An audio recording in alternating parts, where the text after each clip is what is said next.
Fast, focused, and fearless. Here's everything you need to know as you jumpstart your day. I'm Diego Castro. 3 tropical cyclones continue to enhance the southwest monsoon or Habagat.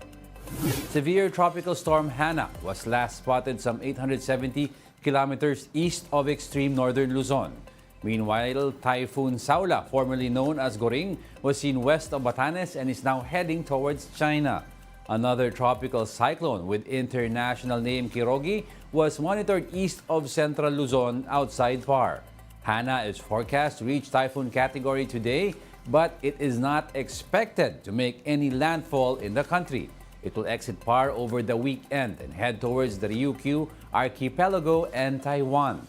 The 3 tropical cyclones have no direct impact on the country, but they will continue to enhance Habagat. Occasional to monsoon rains are expected over the western portion of Luzon over the next 3 days. The rest of the country may also experience rains due to Habagat and localized thunderstorms. Due to inclement weather, some localities have suspended classes in all levels. These include the entire National Capital Region and 2 areas in Pangasinan. Apari in Cagayan and Bamban in Tarlac have also suspended classes. Classes have been called off in 3 areas in Pampanga and 4 in Bulacan. The list also includes Subic in Zambales and the entire province of Rizal. The same goes for at least 11 areas in Cavite and Bacolod City in Negros Occidental. Meanwhile, Philippine Airlines announced flight cancellations due to bad weather. These include several flights to and from Hong Kong, Xiamen, and Xinjiang.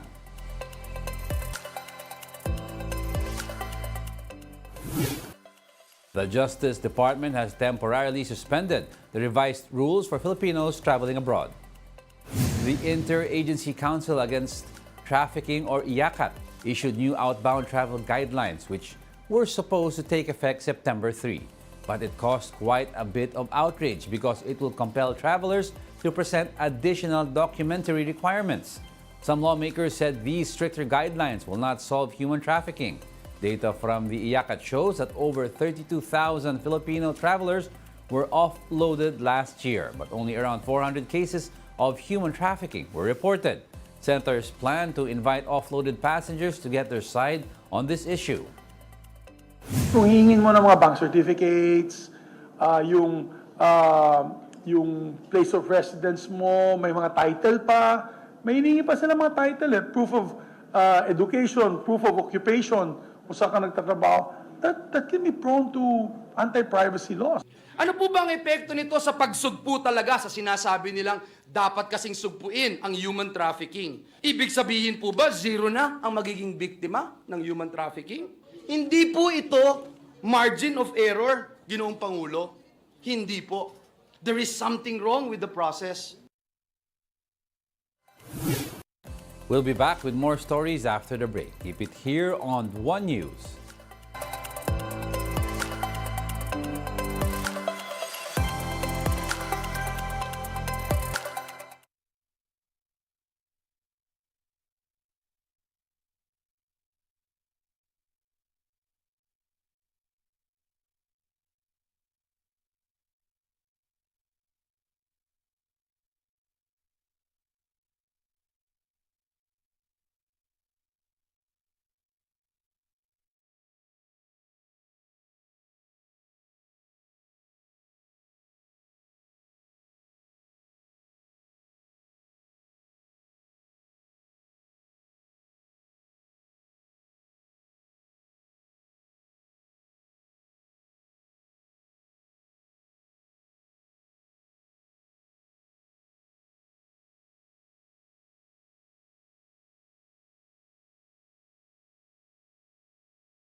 You're still watching One News Now. I'm Diego Castro.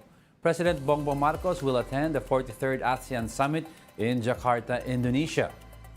The Foreign Affairs Department said Marcos Jr. will advocate for statements addressing China's aggressive actions in the West Philippine Sea. The DFA emphasized the importance of upholding international law in the South China Sea, especially the UNCLOS. Recall that recent tensions arose due to China's maneuvers in the West Philippine Sea, as well as water cannon attacks on Philippine ships. According to the DFA, the Philippines seek statements on China's actions in ASEAN's joint communique, but consensus among 10 countries and external partners remains uncertain. They also anticipate a lengthy process of compromise in addressing the ASEAN Code of Conduct. The summit will be held from September 5 to 7. Speaking of China, the country has caused some uproar once again over its sweeping territorial claims. Earlier this week, it released the 2023 version of its standard map showing the extended territory they claim in the South China Sea. China has been using the so-called 9-dash line to stake its claims for years. But now, in its new map, there was an extra dash added, and that includes Taiwan, making it a 10-dash line. The Foreign Affairs Department has since rejected China's new map. The DFA said the 2023 edition map is China's latest attempt to legitimize their purported sovereignty and jurisdiction over Philippine features and maritime zones. The DFA also reiterated that the 2016 arbitral award invalidated the 9-dash line, calling on China to abide by its obligations under UNCLOS and the ruling itself. Gilas lost its classification game against South Sudan 87-68, effectively losing their Olympic bid from the Worlds. The last two classification games must be won in order for Gilas to qualify for the 2024 Paris Olympics. But from the beginning of the game, South Sudan immediately started scoring left and right, gaining a wide lead against the national team. Gilas tried to narrow South Sudan's lead, but the African nation still prevailed. Well, I already said I'm really sorry that we were not able to deliver, and I take full accountability. I take full responsibility. No, this was a time for us to win, to execute. The learning is supposed to be, it was supposed to happen way back. We didn't get the job done. This isn't the end for Gilas' Olympic bid though. They could still vie for a spot at the FIBA Olympic qualifying tournaments. But for now, Gilas will be focusing on their next game against China on Saturday. Pagkanda namin sa pagkasik namin sa hotel na maganda akong namin pag-isip namin kung ano yung mga improvements namin from this game. Makakabawi kami next week. And that's it for this hour. Join us again at 9 a.m. as we continue to monitor the day's biggest stories. I'm Diego Castro. We are One News. All sides, all the time.